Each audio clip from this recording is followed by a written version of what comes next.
Jaime Josué Vargas Romero, ¿cómo considera la cultura democrática española escasa? Escasa. ¿Qué podemos aprender en México para una democracia sana? No lo sé, man.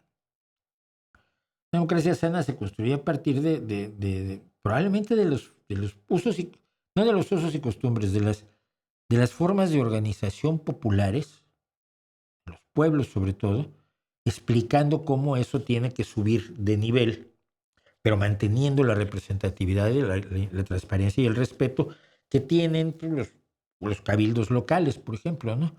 No lo sé, pero no creo que dependa solo de un partido político transversal esa cultura democrática, no. El partido político transversal para lo que sirve no es para crear la cultura democrática, sino para crear un gobierno que deje de ser depredador de México. Cuando yo propongo un partido transversal, transparente, sin caudillos, lo propongo porque con un partido así en el poder tienes más rendimiento de cuentas, tienes más transparencia y por lo tanto tienes menos posibilidad de corrupción.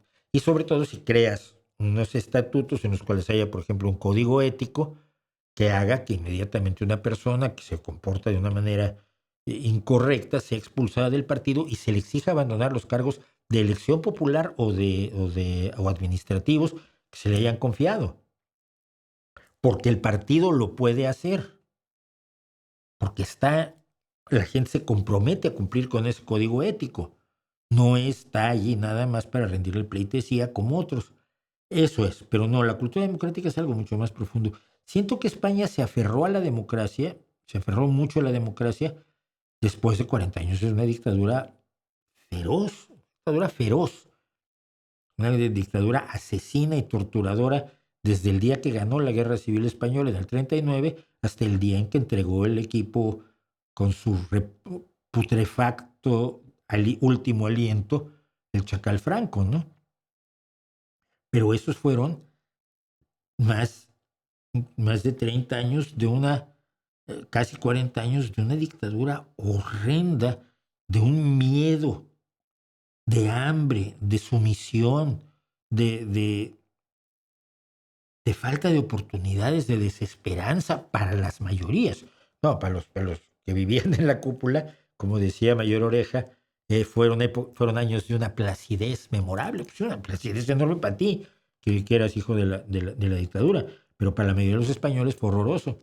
Entonces, la caída de la dictadura y los acuerdos que se hacen ahí con cúpulas, esto es innegable, no puedes hacerlo de otro modo. Ojalá se pudiera, pero no había forma de hacerlo, sino que hubo que acordar con la derecha, y hubo que acordar con los empresarios, y hubo que acordar con el ejército, y hubo que acordar con todo el mundo una transición democrática que abría las puertas al aire fresco. Y esa transición democrática es admirable, pero es producto de esos 35 años, 40 años de absoluto miedo de vivir así, con una bota en el cuello, para las mayorías, vuelvo a decir. Entonces, ahora es muy fácil criticar la transición, ahora es muy fácil criticar la democracia, porque ya lo tienes, ya tienes las ventajas que te da esa democracia, que te dio esa transición democrática, sin las cuales se podía haber reeditado la dictadura fácilmente con el intento de golpe de Estado de Tejero, ¿no?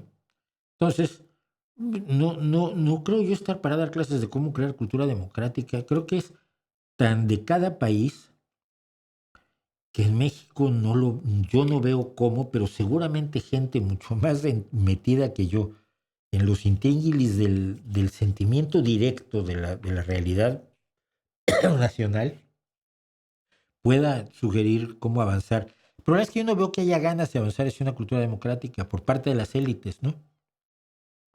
Ni al PRI, ni al PAN, ni al PRD, ni a Morena, que es el PRI-PAN-PRD 2.0, le interesa en lo más mínimo la cultura democrática del país, le interesa la simulación democrática. La, la reforma judicial para elegir a los jueces es una farsa democrática, porque no sabes a quién estás eligiendo ni por qué. Te dijeron que tenías que elegir a fulano o a sutano, que tienes que cruzar aquí y que te van a dar dinero o una tarjetita para que te den dinero cada 2 meses o un crédito o algo si haces así. tú haces así. Eso no es democracia. Confundir la elección con la democracia es uno de los grandes horrores en México, ¿no? Como estamos votando ya somos democráticos. No es cierto. Y siento que mientras entre los propios interesados, entre los propios eh, que tienen un cierto nivel de poder, que esto incluye a los universitarios, a la pequeña y mediana empresa, a los profesionistas, a los políticos honestos, que porque todavía habrá alguno, eh, no les veo fuerza para promover la democracia. En la pseudodemocracia o en la falsa democracia, en la demofeicracia, están muy cómodos todos, ¿no?